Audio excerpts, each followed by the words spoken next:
Today's tech news moves fast, but understanding it shouldn't be hard. That's why Snarful Solutions Group brings you Connecting the Dots, where we break down what's happening in tech and why it matters to you.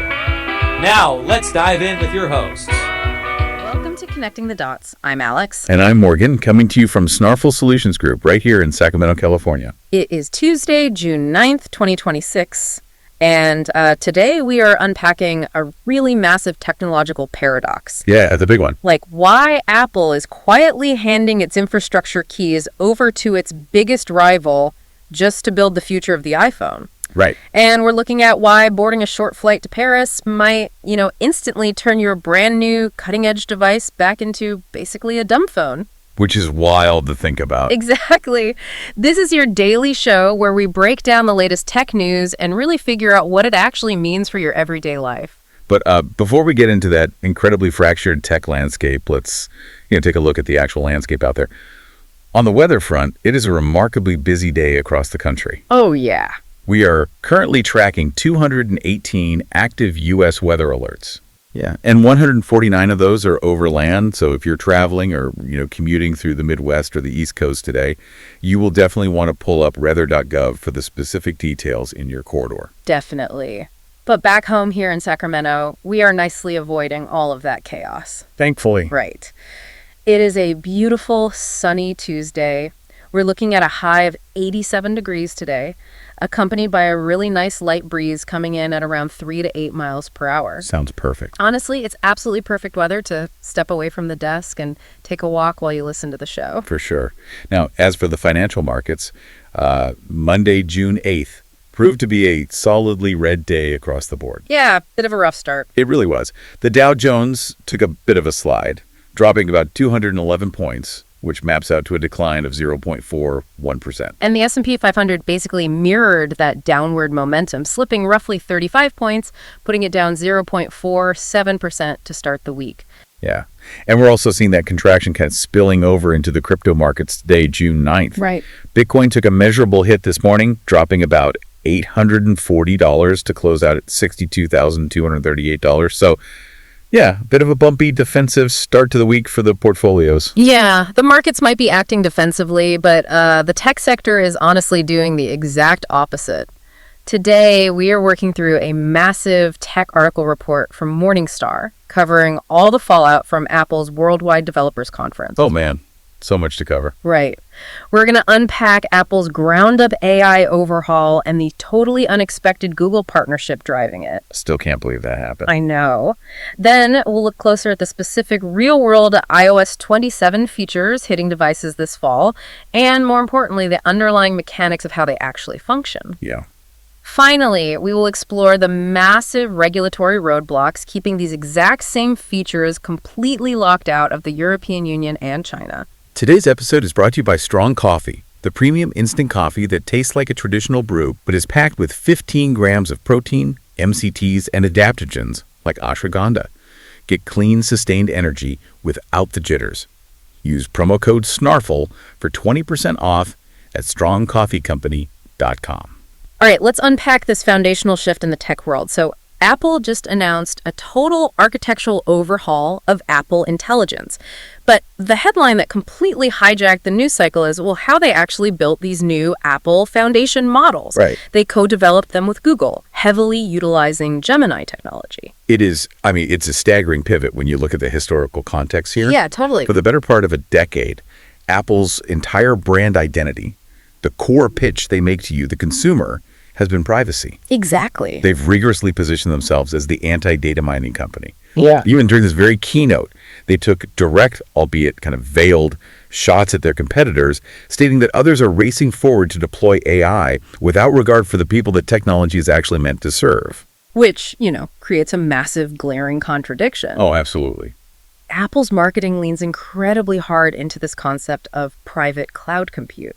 It's the idea that your data is either processed directly on your physical device or sent to a highly secure, hermetically sealed Apple server. Yeah. But when you look at the technical documentation released yesterday, this expanded private cloud compute is actually running on Google Cloud. Yeah.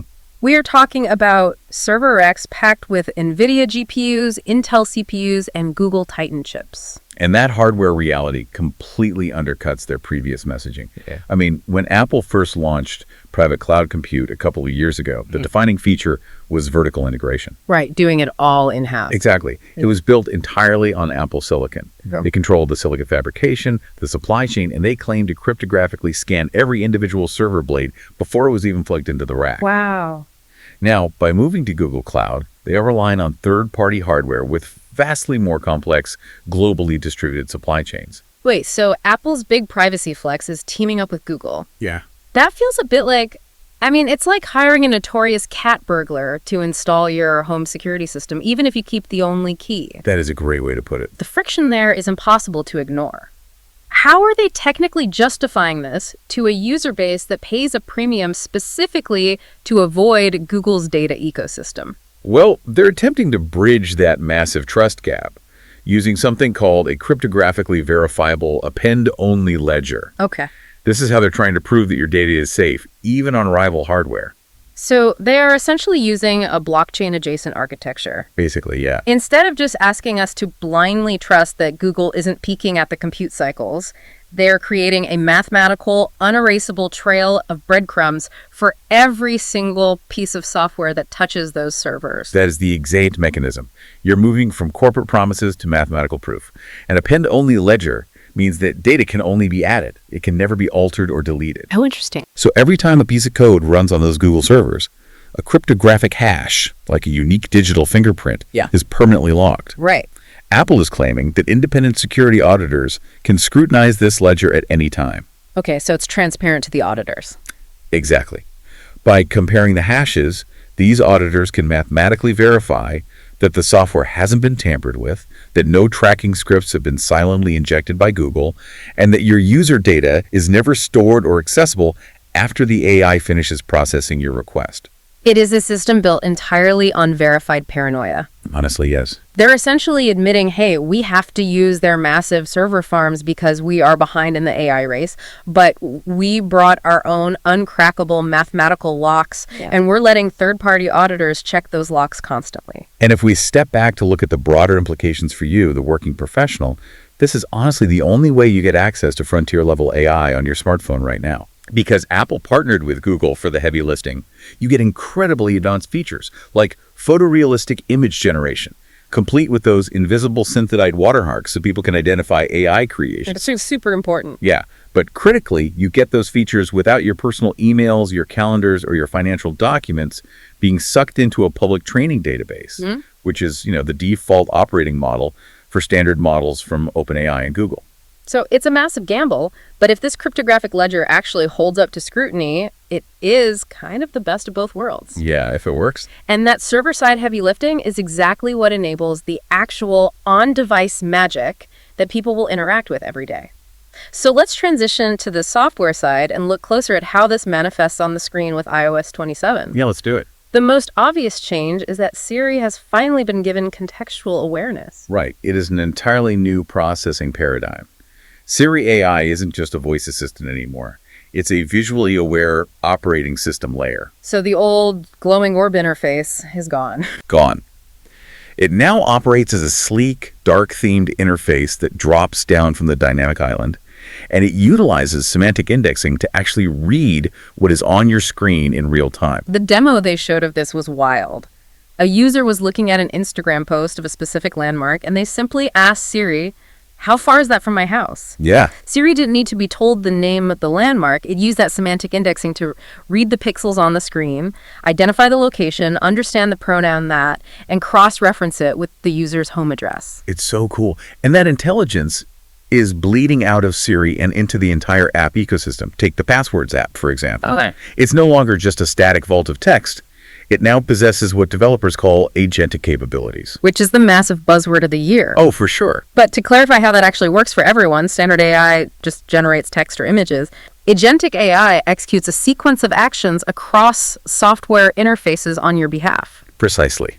If iOS 27 flags a weak password on a random retail website, you don't have to manually go change it anymore. Oh, thank goodness. Right, you tap a button, and the Passwords app spins up a secure invisible browser session. It navigates the website's document object model, finds the login field, navigates to the account settings, generates a strong alphanumeric password, saves it to your iCloud keychain, and logs out. Wow. It is automating a multi-step digital chore completely in the background. It acts as an automated bot working exclusively for you. Exactly. And we are seeing similar logic applied to creative tools in the Photos app, right? With the new spatial reframing feature. They're clearly taking the deep spatial computing math they developed for the Vision Pro headset and reverse engineering it for the iPhone. That's the underlying mechanism, yes. It uses machine learning to infer a depth map from a flat, two-dimensional array of pixels. Okay. It assigns z-axis coordinates to a standard photo. Sure. So you can literally touch a 2D picture you just took, drag your finger, and the AI mathematically synthesizes the new angles as if you were physically moving the camera in three-dimensional space after the fact. Which fundamentally changes the nature of photography. You're no longer capturing a moment. You're capturing a data set that can be manipulated later. Pretty mind-bending. But out of all these features, the one that feels the most practically useful is call context in the phone app. Oh, absolutely. Because it leverages that cross-app personal context we discussed earlier. It is brilliant in its simplicity. If you call an airline's 1-800 number, the phone app proactively sandboxes a search through your mail app, finds your upcoming flight confirmation code, and displays it directly on the active call screen. Yeah, that is huge. It's like having a hyper-competent executive assistant standing over your shoulder, whispering the reservation code in your ear right as the airline agent asks for it. And again, referring back to the architecture, Apple guarantees this happens securely. The system looks at the number you're dialing to fetch the data locally on the device, but it is not sending the audio of your phone call or the contents of your inbox to a server somewhere. It eliminates the app fatigue of bouncing between a phone call, a mail app, and a notes app just to change a flight. So annoying. And this intelligence extends to family safety as well. iOS 27 introduces automated interventions. Right. If a child's device receives explicit or violent content, the system's on-device neural engine analyzes the image before it renders and automatically blocks it.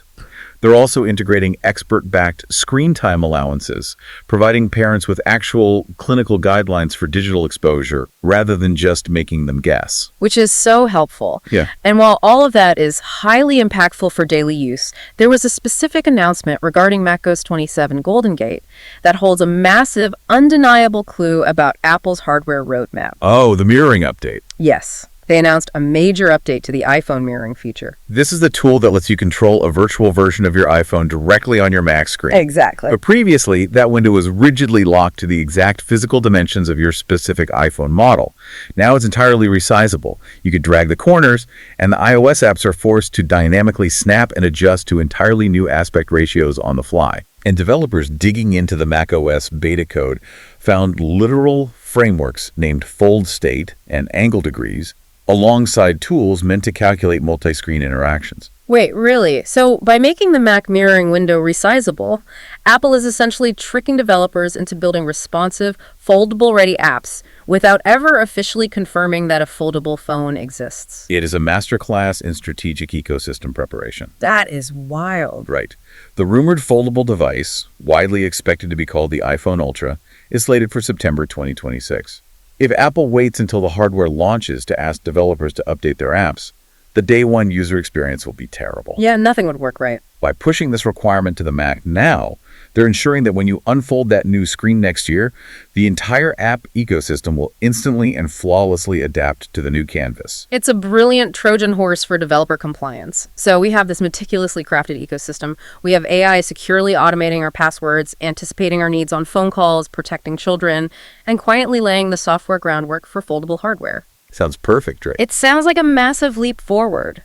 But there is a geographical catch. Let's explore this next layer, because depending on where you live, your iPhone 16 is going to operate very differently. It is a stark reminder that technology does not exist in a vacuum. Apple announced that Siri AI and virtually all of these advanced iOS 27 features will not be available in the European Union later this year. Wow. Furthermore, they will be entirely unavailable in China at launch. You have the pinnacle of consumer technology colliding head-on with geopolitical regulation. Let's start with the European Union, because the roadblock there is a piece of legislation called the Digital Markets Act, or the DMA.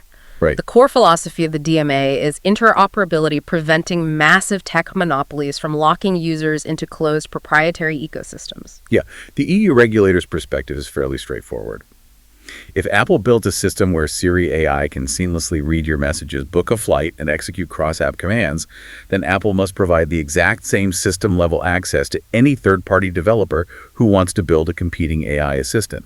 Makes sense on paper. The DMA demands a perfectly level playing field. Which leads us to the critical friction point.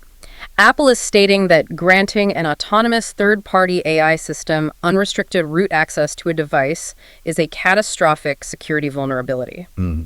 If a user downloads a poorly secured AI assistant, and that assistant has system-level permission to execute actions, a bad actor could hijack it to quietly scrape passwords, exfiltrate private photos, or alter banking details entirely in the background.